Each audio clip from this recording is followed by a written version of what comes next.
Welcome to మట్టిశెట్టి వంటలు. ఎలా ఉన్నారండి? అందరూ బాగున్నారా? ఈరోజు మనం మటన్ కర్రీ చేసుకుందాము. ఎలా చేశానో చూద్దాం రండి ఒకసారి. ముందుగా నేను చూపించిన ఈ మసాలా ఒకసారి జాగ్రత్తగా చూడండి. ఇవి చక్కగా వేయించి మీరు ముద్దగా చేసుకోండి. ఇది ఫ్రెష్గా తెచ్చిన మటన్ అండి. మనం బాయిల్ చేసుకుని పక్కన పెట్టుకున్నాను నేనైతే.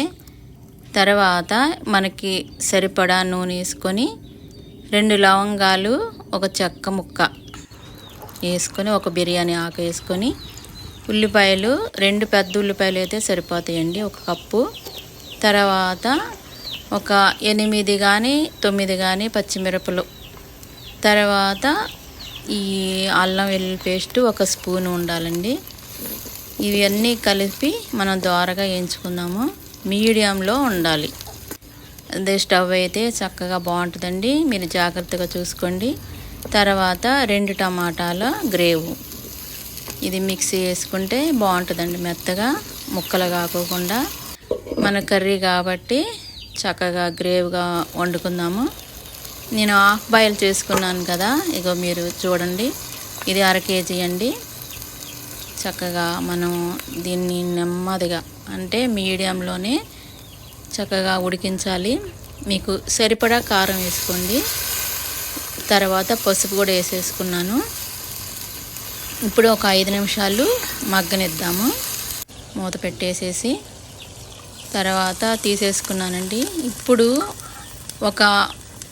ఒక గ్లాసు నీళ్ళు, మటన్ ఉడకటానికి 1 గ్లాసు సరిపోతాయండి, ఎందుకంటే సగం ఉడికింది కాబట్టి. తర్వాత ఇప్పుడు మూత పెట్టేసుకొని ఒక 5 నిమిషాలు అయిపోయింది. మరలా మనం చిక్కబడిందా లేదా అని చూసుకున్నాను. తర్వాత ముందుగా మీకు చూపించినటువంటి గ్రేవ్ రెడీ చేసుకున్నాను కదా, చక్కగా జీడిపప్పు, కొబ్బరి ఇవన్నీ కూడా ఆ గ్రేవ్. ఇది కూడా ఒక 5 నిమిషాలు ఉన్నాక మనం ముక్క ఉడికిందా లేదని చూసుకోవచ్చు. ముక్క ఉడికిన తర్వాతనే మనం ఉప్పు వేసుకోవాలి, లేకపోతే ఇది కొంచెం మటన్ కాబట్టి సాగుద్ది. చక్కగా గ్రేవ్గా వచ్చే వరకు మరలా మనం మూత పెట్టుకొని తీసేసుకున్నాను. అంటే మూత అనేది మీకు చూపించట్లేదు కానీ అలా చేశాను అన్నమాట, చెప్తున్నాను. తర్వాత గరం మసాలా వేసుకొని మనం కొత్తిమీర వేసేసుకుంటామే. ఇక అయిపోయిందండి. కొత్తగా చూసేవారందరూ సబ్స్క్రైబ్ చేయండి. Thank you.